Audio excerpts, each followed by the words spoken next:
Oportunidades. Apoio Cultural Usina de Imagem e FUCAP Business School. O efeito Trump na economia e nas exportações brasileiras. Olá, o programa Oportunidade está começando e é sobre este assunto que nós vamos falar hoje. A gente vai saber principalmente como ficam as relações, principalmente as relações comerciais entre o Brasil e os Estados Unidos com o republicano Donald Trump na economia, no poder, melhor dizendo, da economia, maior economia mundial, né, os Estados Unidos. A nossa conversa hoje, eu quero aqui apresentar os meus convidados, é o Marcílio Machado, presidente do Sindiex, que é o Sindicato do Comércio de Exportação e Importação do Espírito Santo. Marcílio é doutor em administração. Boa noite. Boa noite, Guilherme. Boa noite, Bruno. É um prazer estar aqui com vocês essa noite para discutir um assunto tão importante que é o impacto, né, da eleição do republicano Donald Trump na economia brasileira e na economia mundial. Ok, muito obrigado pela sua presença aqui hoje, tá? Eu apresento também o professor de economia da FUCAP, Bruno Funchal, doutor em economia. Boa noite. Boa noite, Guilherme. Boa noite, Marcílio. Prazer também estar participando para debater um pouco esse futuro um pouco nebuloso, né, da nossa economia mundial, de todo esse arranjo. Ok, muito obrigado também pela sua presença hoje aqui. É com esse tema, então, que o programa começa agora. Nós estamos no ar.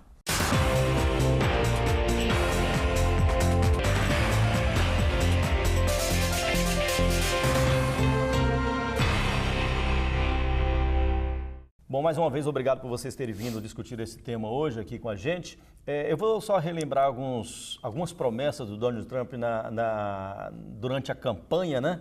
Ele prometeu proteger a indústria local, né? Aumentar tarifa de importação, ou seja, nossos produtos que são exportados para lá vão ser tarifados, de acordo com ele, aumentar as tarifas, né? E suspender acordos comerciais. Eu vou começar com o Bruno aqui, depois passo a palavra para o Marcílio Machado. Turbulência vem por aí, Bruno, na sua opinião? Então, Guilherme, de fato, a primeira coisa é a gente não tem noção se isso de fato é um discurso ou se de fato ele, né, vai implementar mesmo essa questão, esse viés protecionista e populista que ele, da fala dele. Uhum. Então, assim que você teve a vitória do Donald Trump nos Estados Unidos, você teve uma baita turbulência nos mercados e a primeira percepção os maiores parceiros comerciais vão sofrer um pouco, e aí você vê o México sofrendo já muito, a moeda do México desvalorizou 10% da noite para o dia. Uhum. O Brasil pode ser que sofra um pouco, porque é um grande parceiro brasileiro, mas o Brasil não é tão relevante assim para os Estados Unidos. E taxas de juros mudando no mundo inteiro, né, expectativa.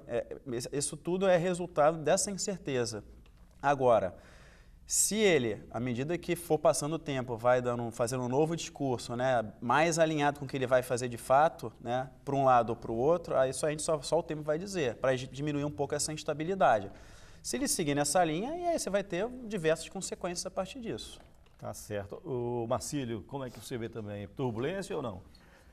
Com certeza foi a variável que eu diria, um mundo com mais insegurança, essa eleição de Trump com esse discurso todo que você colocou aí. Mas, por outro lado, eu diria de uma maneira até positiva, felizmente nós não estamos geograficamente tão próximos dos Estados Unidos como o México, cujas exportações, quer dizer, 80% das exportações do México tem um destino o mercado americano. No caso do Brasil, a nossa pauta de comércio exterior é mais diversificada. É alguma coisa assim, em torno de 20 e poucos por cento, 23% para os Estados Unidos, 18% para a Europa e mais uns 19% ou 20% para o mercado asiático. Então, quer dizer, nós não temos essa dependência tão grande. Agora, a grande preocupação é o que vai acontecer com o mundo que está se tornando talvez mais protecionista. Será que esse efeito vai ser replicado, por exemplo, pela França, que tem a Frente Nacional lá, a família Le Pen? O que vai acontecer com a Itália? O que vai acontecer com a Hungria em relação? Será que a maioria dos países vão tomar medidas protecionistas? Se isso acontecer, e se os Estados Unidos realmente, se o Donald Trump conseguir implementar as medidas dele de aumentar a alíquota de importação, barreiras comerciais, pode ser que haja uma retaliação por outros países do mundo e isso pode fazer com que fique mais complicado o comércio internacional. A gente percebe o quê? Que a globalização, estava conversando antes de começar a gravar aqui com o Marcílio, eu estava conversando com o Marcílio sobre a globalização, que não é de hoje, ela só acelerou com as novas tecnologias.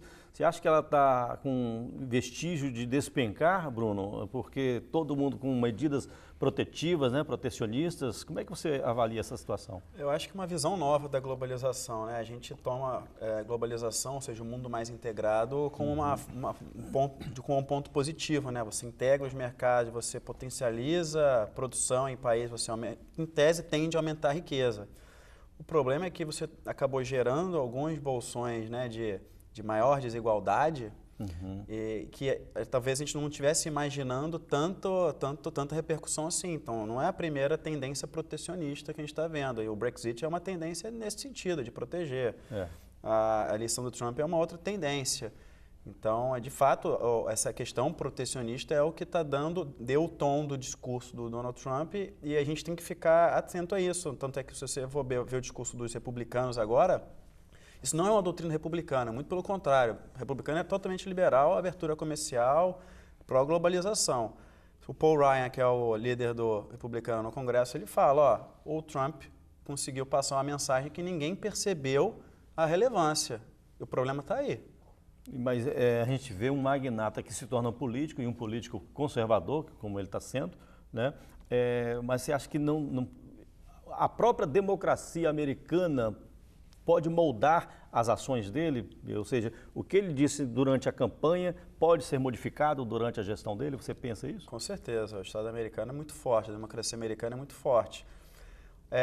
A favor dele, ele tem o Congresso e o Senado de maioria republicana, mas, por outro lado, a gente sabe que a maior parte dos republicanos não concordam com o discurso dele. Então, eu acho que ele vai conseguir implementar alguma coisa, mas eu não acredito que na prática ele vai conseguir... ele não consiga executar tudo o que ele falou. Então, é inviável ele fazer uma expansão de infraestrutura de $1 trilhão, aumentar gasto e reduzir imposto. Só vai gerar inflação. Então, eu não acredito eu não sei qual é o grau de liberdade, mas ele não vai ter tanto espaço assim. O próprio partido vai dar uma barreirada. E, Marcílio, como é que vê essa questão de ser moldado pela democracia americana? Você acha que isso pode acontecer, Marcílio? O que ele prometeu na campanha pode ser modificado durante a gestão dele? Eu concordo também com o que o Bruno falou aqui, porque as instituições americanas funcionam muito bem. Diferente do Brasil, o Supremo lá não é dominado por nenhum partido político. Então, grande característica e um grande motivo que os Estados Unidos acabaram se tornando essa potência econômica é porque eles têm instituições fortes. Por exemplo, os Estados Unidos fazem parte da Organização Mundial de Comércio.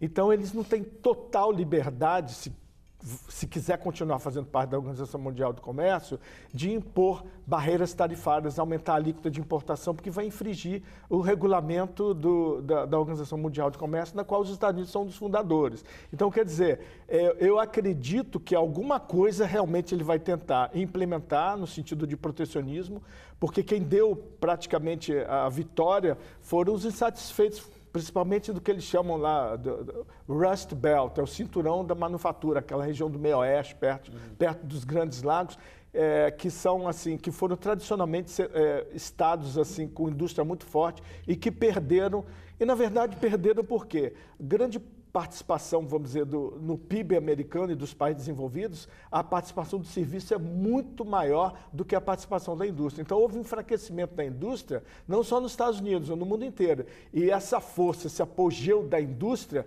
provavelmente nunca vai ser recuperado, porque isso é o mesmo que aconteceu com a agricultura. A agricultura, no início do século, tinha uma participação maior no produto interno bruto dos países. E isso nunca se recuperou, nem vai. A economia mundial está muito baseada em serviço. Então, quer dizer, são muitos desafios, muitas incertezas que estão acontecendo, e eu acho que o Donald Trump vai ter que negociar com isso aí, porque restaurar o império, o poderio da indústria no mundo inteiro, com as tecnologias de informação que a gente tem hoje, com esses avanços de robótica, automação, eu acho muito difícil ele ter sucesso. Eu vejo assim, o que aconteceu com os Estados Unidos há um tempo atrás e também com outros países, né? Buscaram mão de obra mais barata na Ásia, né? China, Coreia, né? Unidades fabris americanas que funcionam na Ásia.